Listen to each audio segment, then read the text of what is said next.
Invité du 15-18, Denis Jacob, bonjour. Bonjour. Vous êtes secrétaire administratif du syndicat policier Alliance. Et avec vous, on va détailler cette étude que vous avez adressée à Manuel Valls. Elle permet de mieux cerner un malaise qui s'exprime depuis plusieurs mois, depuis plusieurs années. Déjà dans les rangs des fonctionnaires, 6 000 policiers ont été interrogés. 13 000, il y a exactement. Combien dites-vous? 13 000, très exactement, mais 6 000 qui ont répondu de manière assidue C'est ça, d'accord. à ce questionnaire. C'est déjà un chiffre conséquent et c'est un chercheur du Centre de recherche en management de Toulouse qui les a rencontrés, qui les a interrogés. Vous avez d'ailleurs apporté votre concours à cette étude, c'est pour ça que vous la mettez en avant aujourd'hui. Un chiffre qui frappe d'emblée, 71% des policiers ne se sentent pas reconnus. Oui, tout à fait. C'est du fait notamment d'une image qui est renvoyée alors par vous, les médias, la justice. Ça va être de la faute des médias.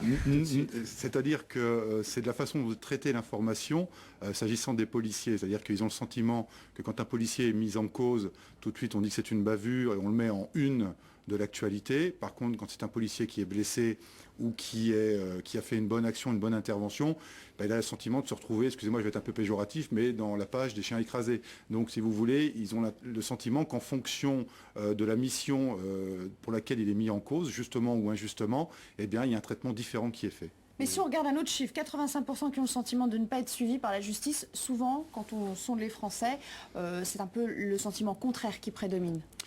Au niveau de la justice, effectivement, ça pose un problème. C'est un problème relationnel de compréhension entre les policiers et les magistrats. On a eu un exemple très clair en 2012, quand des policiers ont manifesté suite à l'affaire de Noisy-le-Sec. Je ne vais pas rentrer dans le détail de cette affaire, parce que ça fait partie du passé. Mais il est vrai qu'ils ont le sentiment, là aussi, de l'image qui est renvoyée par la justice, que quand un individu commet une infraction et qu'un policier commet la même infraction, l'individu est très rapidement remis en liberté. Alors, à tort ou à raison, je ne vais pas rentrer dans un débat polémique, mais c'est pour imager un peu. Mais par contre, quand c'est le policier qui commet une infraction qui peut être condamnée de la même peine, tout de suite, on stigmatise, avant même d'avoir le résultat de l'enquête judiciaire, de savoir s'il est responsable ou pas de l'acte, tout de suite, il est stigmatisé, mis en avant comme étant coupable. Donc le policier, effectivement, il doit être exemplaire, mais c'est aussi un citoyen qui a le droit à la présomption d'innocence. Mais décidément, tout le monde en veut aux policiers, si je vous comprends bien, les journalistes, les juges, alors c'est pas moi, et la hiérarchie. Et la hiérarchie aussi, qui en veut à ses propres trous. Que les choses soient claires, c'est pas moi qui le dis. Là, on ne pourra pas taxer tel ou tel syndicat d'être parti pris. Là, c'est une enquête totalement indépendante, vous l'avez très justement dit. Ça a été fait dans le cadre par un docteur, chercheur, dans le cadre d'une thèse, qu'il a fait ça de manière tout à fait indépendante. Nous n'avons absolument pas participé à l'élaboration du sondage, ni aux questions, ni même au dépouillement du résultat. Vous l'avez peut-être orienté, pas du tout, invité à rencontrer certains fonctionnaires plutôt que d'autres. Alors, je vais être très clair, il faut quand même que vous sachiez, parce que j'ai lu plein de choses ce matin dans la presse, que c'est une enquête commandée par Alliance, c'est tout à fait faux. Il faut savoir que M. Molines, mais il pourrait le dire lui-même, puisque c'est lui qui me l'a dit, donc pas de raison de mettre en doute sa parole, donc il est quand même chercheur au centre de recherche de management, à Toulouse, dans une unité du CNRS. Bon, on peut pas... Non, on ne remet pas du tout en cause les résultats de cette étude, c'est pas ça l'objet, sinon on vous aurait pas invité. L'idée, c'est de comprendre pourquoi cette perception des choses, parce qu'on est aussi dans la subjectivité, dans la façon dont les fonctionnaires eux-mêmes ressentent les choses, la façon dont ils sont traités par leur hiérarchie, par la presse, mais est-ce que cette perception est la bonne, au juste? Est-ce qu'il n'y a pas un peu de paranoïa dans tout ça? Non, je pense pas. Je pense que les policiers se sont exprimés parce qu'ils ont su que c'était une enquête objective, impartiale et externe à la police nationale.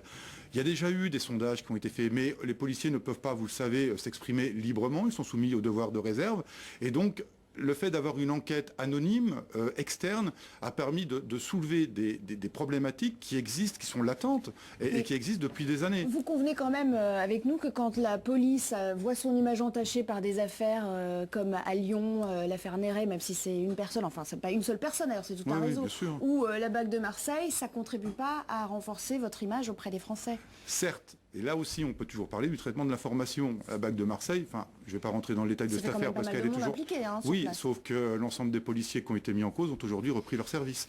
Donc voilà, donc est-ce qu'il n'y a pas eu un peu... Est-ce que ça va mieux depuis que Manuel Valls est arrivé? Parce qu'avec Nicolas Sarkozy, c'était tendu. Vous l'aimiez bien comme ministre de l'Intérieur, comme patron des flics, mais après, ça a été plus compliqué, les relations. Avec Manuel Valls, est-ce que le climat s'est un petit peu apaisé?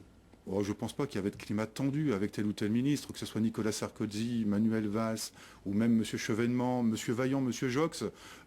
on a eu de très bonnes relations avec des ministres d'alternance de droite comme de gauche.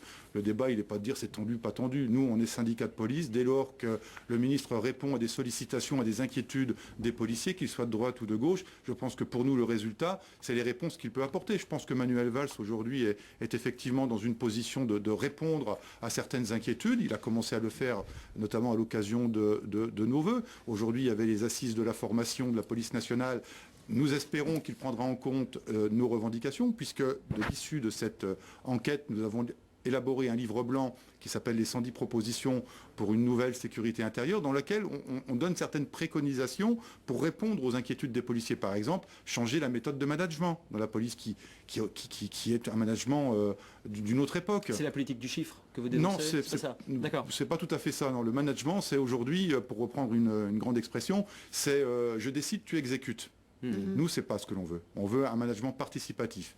Parce que les policiers qui sont sur le... management participatif dans la police. Mais oui, parce que on se réunit autour d'une table et on vote, décider telle ou telle opération. Briefing, non, c'est pas ça. Briefing, débriefing. On n'est pas là pour dire on veut commander à la place de ceux qui commandent. On dit que pour faire remonter les problèmes de terrain, les difficultés rencontrées et apporter des solutions efficaces dans les missions de policiers, il n'y a pas mieux que les gardiens et les gradés pour en faire part à la hiérarchie. Sauf qu'aujourd'hui, on ne les écoute pas. Et aujourd'hui, un gardien de la paix, ce sont des bacheliers, ce sont des bac+2. Il y en a, ils ont des masters. Enfin, voilà, c'est des gens qui réfléchissent. Et aujourd'hui, on nous demande de ne pas réfléchir, on nous demande d'obéir. Donc ça, il faut que ça change. Et puis, le meilleur moyen de régler ce problème, c'est une des revendications phares que nous préconisons au ministre, et nous publierons dans quelques mois un livre de 200 à 300 pages dans lequel nous détaillerons toutes ces propositions, mais on revendique notamment la mise en place d'une académie de police commune dans laquelle gardiens, officiers et commissaires pourraient apprendre à se connaître, apprendre leur métier et mieux se comprendre et pour mieux travailler ensemble. Vous parlez de management, est-ce qu'il n'y a pas aussi un problème de recrutement qui touche la police aujourd'hui? Je ne pense pas, non. Vous savez, les policiers aujourd'hui sont recrutés avec le bac, donc on ne peut pas dire que... Problème de vocation alors? Peut-être que des policiers qui s'engagent aujourd'hui n'ont pas forcément la fibre Non, je pense que très honnêtement, les policiers qui font la démarche, qui est quand même longue, entre le moment où vous voulez passer le concours et puis le moment où vous êtes recruté, il ne se passe pas moins de 2 ans, et voire plus. Aujourd'hui, le recrutement est très long. Ensuite, il a 1 an de scolarité, puis ensuite il est 1 an stagiaire, et c'est seulement après qu'il devient titulaire. Donc, je pense que la grande majorité, pour ne pas dire la totalité, parce que voilà, je ne peux pas répondre à la place de tous mes collègues, mais la grande majorité font une démarche pour entrer dans une institution qui est quand même noble, dont le travail est honorable, et pas facile, et je pense qu'on peut considérer qu'il y a quand même la vocation. Merci beaucoup, merci Denis Jacob, numéro 3 du syndicat de police.